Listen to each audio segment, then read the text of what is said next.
तो बच्चों थंबनेल में आपने तो देखा ही होगा कि क्वेश्चन बहुत ही इंटरेस्टिंग लग रहा है। इसमें आपसे पूछा गया है कि x का मान क्या होगा, किस प्रकार से हम फाइंड कर सकते हैं x की वैल्यू को। तो यहाँ पे आपको सवाल मिलेगा कि 4 की पावर यहाँ पे x है और x की पावर 64 है। अब इसमें तो किसी प्रकार का मैचिंग नहीं। अगर आप इसमें क्या कर ले कि एक दूसरे की समानता के आधार पर देखें तो घात को घात के बराबर और आधार को आधार के बराबर करें तो x का मान यहाँ पे 64 निकल जाता है और यहाँ से x का मान 4 निकल जाता है। लेकिन x का मान तो एक जैसा होना चाहिए ना, अलग अलग नहीं होना चाहिए।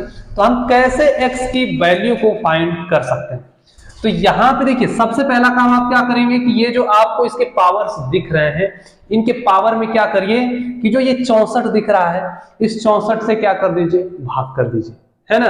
भाग करने का मतलब कि इसकी पावर में भाग करना है, इसके आधार में नहीं। आधार को जैसे का तैसे लिखते हुए चलना है। तो आप क्या करेंगे, यहाँ पर 4 के पावर जो x है तो x में भाग दे देंगे 64 का। फिर यहां पर इज इक्वल टू करेंगे x के ऊपर, जब 64 में 64 का भाग देंगे तो क्या मिलेगा, 1 मिल जाएगा। तो यहां पे आपका आ जाएगा 4 की पावर x बटा के 64 और इधर हो जाएगा x के पावर 1। अब क्या करिए, सिंपल सा काम करिए कि दोनों का जो पावर अभी नजर आ रहा है ना, यहां पर पावर x बटा के 64 और यहां पर 1, उनमें x से अब भाग दे दीजिए। अब जब x से आप भाग देंगे तो यहां पर हो जाएगा 4 के पावर, इसमें देखिए अगर x बटा के 64 है और जब आप इसमें x से भाग देंगे तो यहां पर गुणे x लिखना पड़ेगा और ये कट जाएगा। तो कट के बस ऊपर 1 बचेगा तो 1 बटा के 64, 1 बटा के हो जाएगा 64। ठीक इसी तरीके से यहां पर अगर देखें तो x की पावर यहां कितना हो जाएगा, तो 1 बटा के कितना हो जाएगा, x हो जाएगा। अब जब ये इतना हो गया तो अब आपको क्या करना है, इसको थोड़ा सा सीधे ढंग से एक बार लिख लेते हैं। x के पावर 1 बटा के x बराबर हो जाएगा 4 के पावर 1 बटा के 64।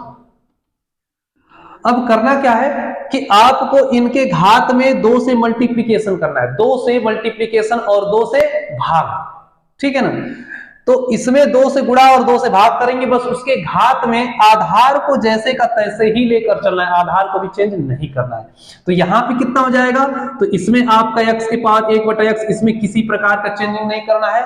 हमने बोला इसके घात में 2 से गुणा 2 से भाग करेंगे तो उस पर कोई इफेक्ट नहीं पड़ता है। तो यहां पे क्या करेंगे, इज इक्वल टू 4 की पावर क्या हो जाएगा, यहां पर हम लिख सकते हैं इसको 2 बटा के 2 गुणे 64, क्योंकि 2 से 2 कैंसिल होगा तो फिर से वही 1 बटा 64 हमारा मिल जाएगा। तो ये 2 से गुणा भाग करने का कोई इसमें परिवर्तन नहीं हो सकता है, इसलिए हम इसको लिख सकते हैं इतना। तो करना क्या है कि ये जो 2 का पावर दिख रहा है यहां पर 2, ये इसके पावर लगा दीजिए और इसको लिख लेंगे 1 बटा के इसका मल्टीप्लाई कर लीजिए, 128 हो जाएगा।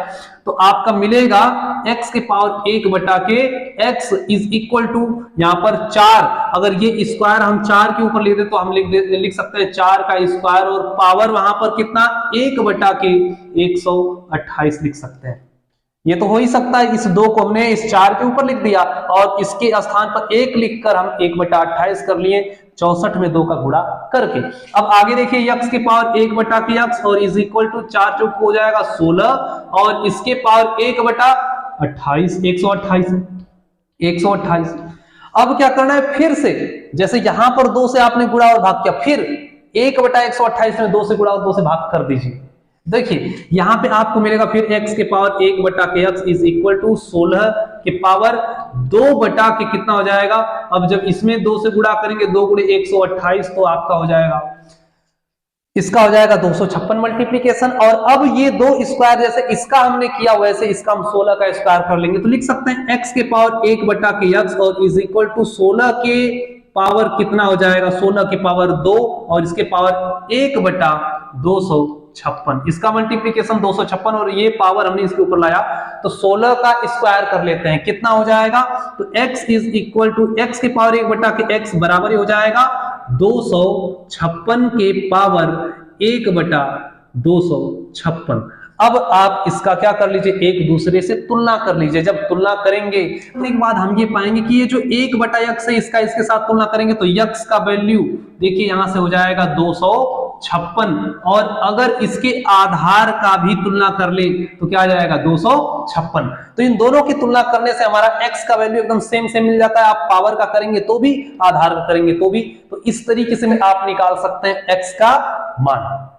अगर ये सवाल समझ में आया होगा तो इस वीडियो को एक बार लाइक कर दीजिएगा, चैनल को भी सब्सक्राइब कर दीजिए और ऐसे इंटरेस्टिंग सवालों के साथ आपसे मिलेंगे आगे की वीडियो में। तब तक के लिए जय हिंद।